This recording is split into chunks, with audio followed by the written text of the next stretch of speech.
No mercy. Well, at that time, well, I'm talking about 1938. At that time, things were just beginning to stir up a little bit in Europe, and Hitler was just beginning to cause some worry over there, you know, and the at that time was the Army Air Corps. I don't think we had 1,000 pilots. I don't think we had 1,000 pilots. They probably didn't have that many airplanes, and most of them were way out of date. You know, the latest thing we had, I think, was a P-12. Well, a P-12 was a 1930 product. You know, it's not going to scare anybody. So they, you know, they kept me on. It's the best deal we ever had. They put me in a room. Oh, I had a fellow, Joe Stiles. He was another one who was not only wrong in that crash, but I'd also done in fraudulent enlistment getting in to begin with. Oh, that's right. Yeah, somehow my pen slipped, and I put out my birthday in 1917 instead of 1918. Well, they're very confusing. The Well, you two. know how to They're right next to each other. You know, Yeah. it slips sometime when you're writing tip on a bill. Yeah.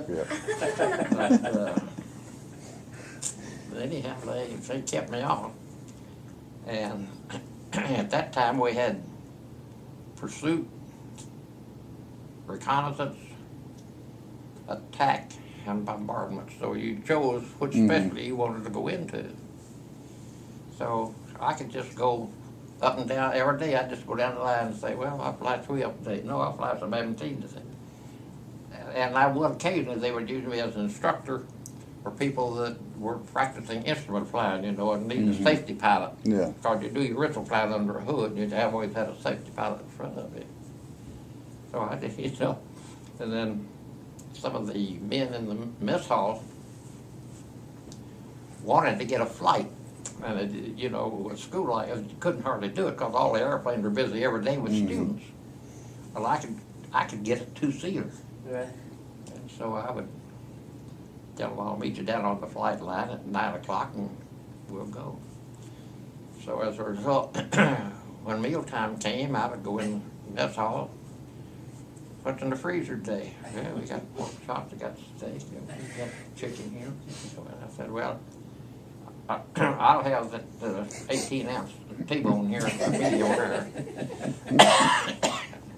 I could, whatever they had, they would give you the best of it, you know. Best deal they ever had. So now I've got through telling my big lie.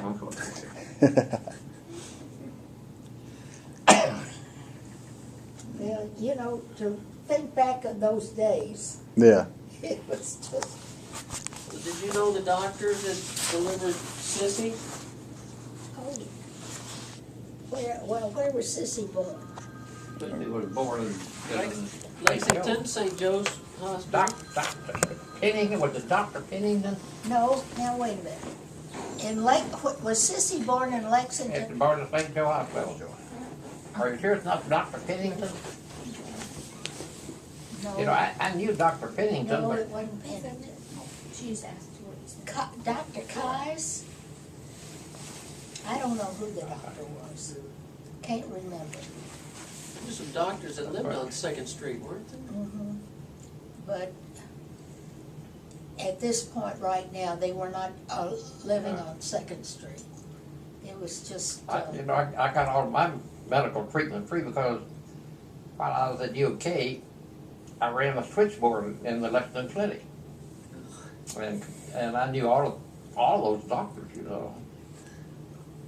And what was it? I had some sort of big mole or wart or something on my back. And I asked Dr. Pennington about it one night when he came in, and he said, well, come out to St. Joe in the morning at 10 o'clock or whatever it was. And he said, I'll take it off of you. So I did. I went out there and presented myself. He took me up to the operating room and laid down. And he gave me a shot. Said, it's not going to hurt, but I'm going to get it. And he did. It was a great big thing. He showed it to me. So I got through. He said, now you just take it easy here now for about 20, 30 minutes until this anesthesia wears off, you know. Well, I couldn't wait. I'd ready to get out of there because I didn't feel any pain, you know. And I walked about as far as here at that table, fainted right there in the middle. I guess you know what I'm talking about. Yeah, yeah. I fell in the middle of the floor. They put you down.